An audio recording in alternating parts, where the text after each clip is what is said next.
El láser de Ceausescu, el que supuestamente derribó tanques soviéticos en 1968 cuando invadieron Checoslovaquia. Un mito, por supuesto.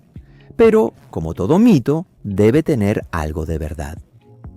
Miren el video hasta el final para descubrir cuál es, maestro Lavanda. Los ciudadanos de Praga sabían lo que era una ocupación forzada. Aunque los rusos eran sus aliados, no eran bien recibidos. El espíritu de lucha checo se reavivó y respondieron ante un poder abrumador. Pero demostró al mundo libre, y también a Rusia, que su deseo de forjar su propio destino era más fuerte incluso que el tanque más pesado o el arma más grande. El verano de 1968 fue caluroso en Rumania. Los tanques soviéticos habían invadido las calles de Praga, sofocando la revolución de Terciopelo. Otros estados comunistas, como Rumania, se sentían amenazados. Ceausescu llevaba solo 3 años en el poder, no había consolidado su autoridad, sentía la presión de los pesos pesados del partido y de sus competidores. A unos debía eliminarlos, a otros ganárselos. Para eso usó la Carta del Nacionalismo. Es decir, Rumanía era un estado socialista, pero ante todo, un estado que tenía derecho a la independencia frente a Moscú. Un estado socialista maduro, autónomo. Y esa carta funcionó bien al principio. En 1968 sigue la revolución de Terciopelo en Praga. Los soviéticos invaden y sofocan desde el principio cualquier movimiento en su contra. El mensaje era claro. Los países socialistas vecinos son libres, siempre y cuando hagan lo que Moscú les dice. Ceausescu está en una situación crítica. ¿Debo mantener el mensaje nacionalista ahora? Al final de cuentas, también es una oportunidad para mostrar que él tiene personalidad. Así que se atreve a hacer algo inimaginable. Organiza una manifestación de 100.000 personas en Bucarest para condenar la invasión soviética. Queridos camaradas, ciudadanos del país rumano, la entrada de las tropas de los 5 países socialistas en Checoslovaquia constituye un gran error, un grave peligro para la paz en Europa. Tras la reunión, Moscú sorprendida, Washington encantada.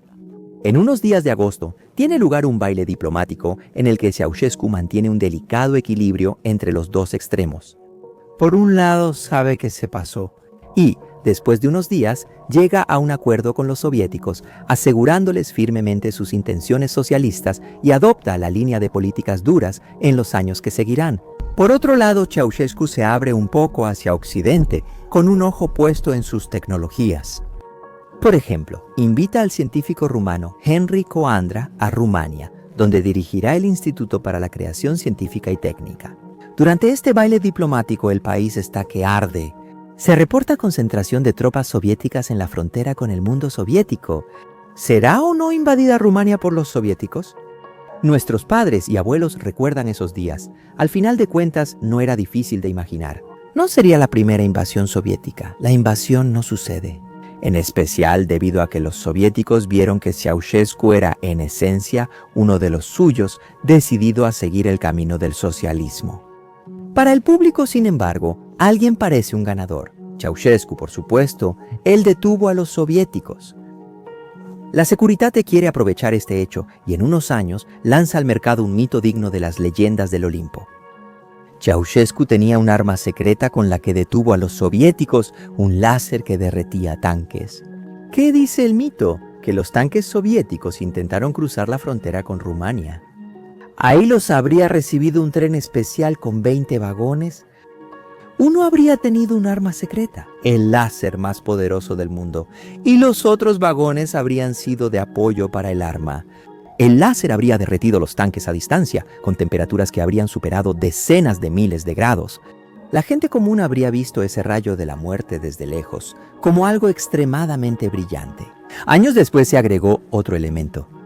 El láser de Ceausescu habría sido construido por Henry Coandra. Sí, el científico rumano que regresó del extranjero el año siguiente a la invasión de Checoslovaquia. Está claro que el láser de Ceausescu es un mito. Aquí tienes solo algunas de las razones. Un arma secreta así no puede frenar una invasión en un frente amplio. Puedes destruir algunos tanques frente a ti, pero con tanques esparcidos en cientos de kilómetros es imposible. Los soviéticos ni siquiera se habrían detenido ante esta arma, más bien la habrían capturado para ver qué es. Es cierto, hoy tenemos láseres que derriten el metal, se encuentran en las empresas metalúrgicas y funcionan a distancias muy cortas. También tenemos armas láser a distancia que destruyen drones, pero no sabemos de láseres que derritan tanques desde lejos. En 1968 nadie tenía esa tecnología, menos en Rumania, donde la investigación en física no era tan avanzada. Y entonces, ¿de dónde viene el mito? ¿Cuál es su semilla de verdad? Bueno, la semilla de verdad es que Rumania tenía una tradición en láseres, porque aquí se construyó el cuarto láser del mundo. El hombre detrás de este logro es el físico Ioan I Agarbiceanu, hijo del conocido escritor y sacerdote Ion Agarbiceanu. Así, en 1929, Ion asistió al Instituto Electrotécnico de la Universidad de Bucarest, dirigido por Dragomir Urmusescu. Por recomendación de Urmusescu, estudió en la Facultad de Ciencias de París, donde obtuvo su licenciatura en física en 1930. Después cursó el doctorado con el profesor Aimé Cotton y en 1934 presentó una tesis sobre el espectro de fluorescencia y absorción de vapores. Después del doctorado, se va a Londres, con el apoyo del grupo industrial Manaxa, donde trabaja directamente en la industria en la compañía British Vickers Armstrong, en el laboratorio de espectroscopía de metales. Luego sigue en Rumania, en las fábricas de Reșița, Malaxa y la industria aeronáutica romana de Brașov.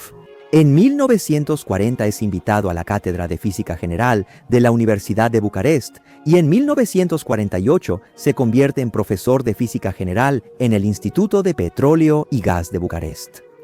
Tras la guerra se establecieron las bases para el futuro Instituto de Física Atómica de Magurele cerca de Bucarest. En 1949 fue nombrado jefe del laboratorio de espectroscopía óptica de este instituto.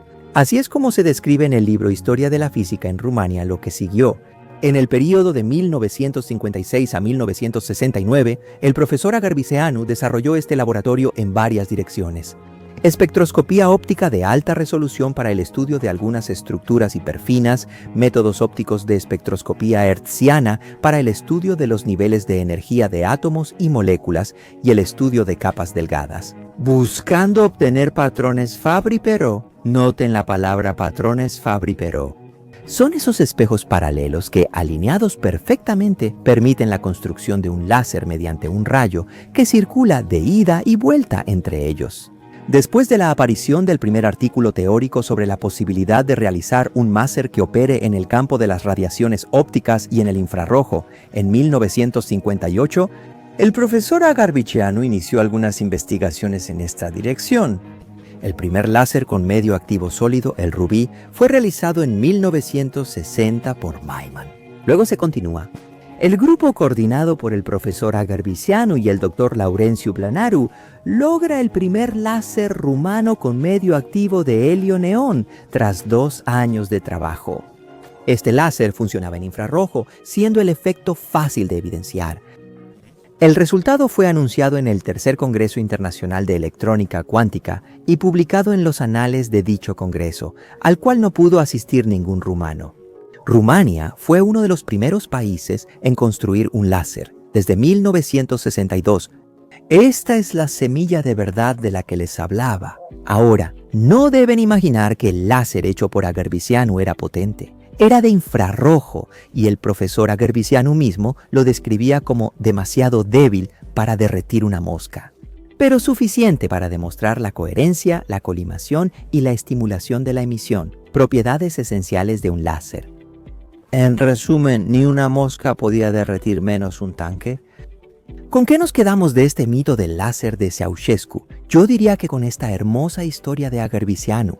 Y con el hecho de que en Rumania también se puede hacer investigación en física, siempre y cuando esté conectada con la investigación mundial. No existe una física rumana, la física es universal, pero sí existe física en Rumania. Tuve la oportunidad de ver una copia del láser de Agarbiceanu y de preguntar cómo fue posible su desempeño. La respuesta, como suele suceder en física, existió una coyuntura favorable que fue aprovechada por una persona que conocía bien su oficio. El profesor Agarbiceanu se especializa en los espejos Fabry-Perot rojos. Cuando se hizo evidente que eran cruciales para generar la emisión estimulada del láser, Agarbiceanu, junto con sus colegas, se pusieron a trabajar en el laboratorio y lo lograron. Ese es más o menos el secreto detrás de todo, conocimiento y trabajo. Eso es todo por hoy. Hasta la próxima. Por favor, suscríbanse si aún no lo han hecho, presionando ahora mismo este botón de suscripción. Les agradezco a quienes nos apoyan en Patreon y también a quienes se hacen miembros del canal aquí. Soy Cristian Presura, son geniales, les deseo lo mejor. Hasta luego.